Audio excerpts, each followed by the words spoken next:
Yeah, that's crazy. I mean, you said you think it's going to be liberated soon. How do you see that happening? These states go down hard and fast. There's this quote from Hemingway where it was, "How did you go bankrupt? Two ways, gradually and then suddenly." Mhm. So, what brought down the Soviet Union was trashy culture. So, you could tell people all day long about dialectical materialism and the dictatorship of the proletariat, and Lenin was the great genius of the ages. I'm some unintelligent average person at home and I'm watching soap operas and I see the maid on this soap opera has a fur coat and a car and I'm literally wiping my butt with newspaper. Mhm. At a certain point, I'm like, wait, why am I hungry when in this country the maids are wealthier than the wealthiest person I know? Yeah. And that is happening now in North Korea. We all know young people around the world, there's some similarities.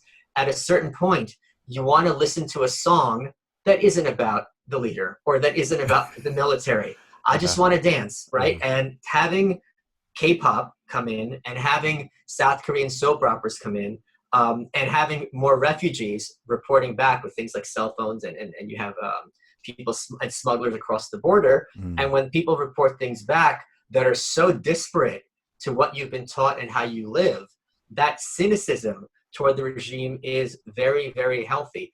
And a great thing is the one upside of the government not really being able to feed the population is you have these black markets, which the government basically has to look the other way. And that's how many people get their foods. But Mhm. this is empowering these independent so called business people, you would call them. They're often predominantly female. And the police, who are hungry themselves, now don't have power because they're just being bribed to look the other way. So this corruption is something that a country built on earnest worship of the state cannot abide with and sustain itself with long term. And at a certain point, someone is going to say, okay, this is why we're doing this. It's going to be like a domino effect, Mm. just like happened in 1989. There was this great, my favorite history book is called Revolution 1989 by Victor Sebastian. He's a Hungarian born historian. And he talks about how, during the 70s, we were told very explicitly and constantly, Soviet Union is not going anywhere.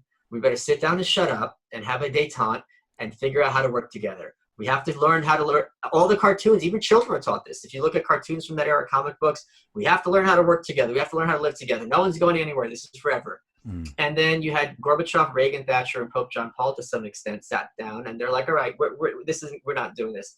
And when the Berlin Wall started coming down, and you had these borders starting to break down between Soviet bloc countries, and they're on the phone, the East German leader Hunker and Romania calling the leader there, Ceausescu, calling Gorbachev saying, dude, you have to send in the tanks. It's all falling apart. Like people are crossing borders. They're not listening to the cops. We're losing our power. You got to send the tanks like you did to Hungary and like you did in the 50s in Prague, like you did in 68. And Gorbachev, to his infinite enormous credit, said, I'm not sending in the Russian tanks. You Mm. guys are on your own. And when everyone started looking around and we're like, they're not going to do anything, these countries, governments collapsed virtually Yeah. overnight. My friend Simon, he's from the Czech Republic.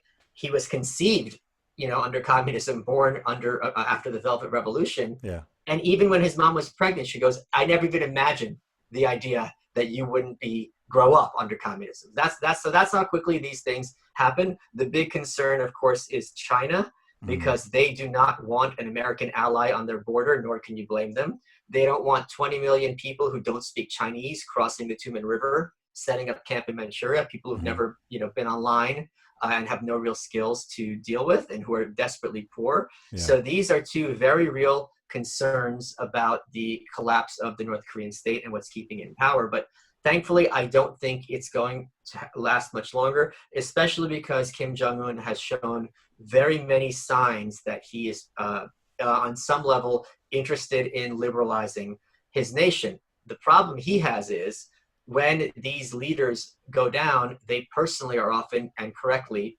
shot. Yes. If you look at Libya, if you look at Iraq, if you Hmm. look at Romania, if you look at Iran, the Shah in '79, the Shah had to get out of town very quickly. Yeah. And there's a lot of people in a leadership position with a country that has 100 to 200,000 people in concentration camps to this day that you can see on Google Earth, where it's going to be like, oh, we're not getting you a ticket to Tahiti.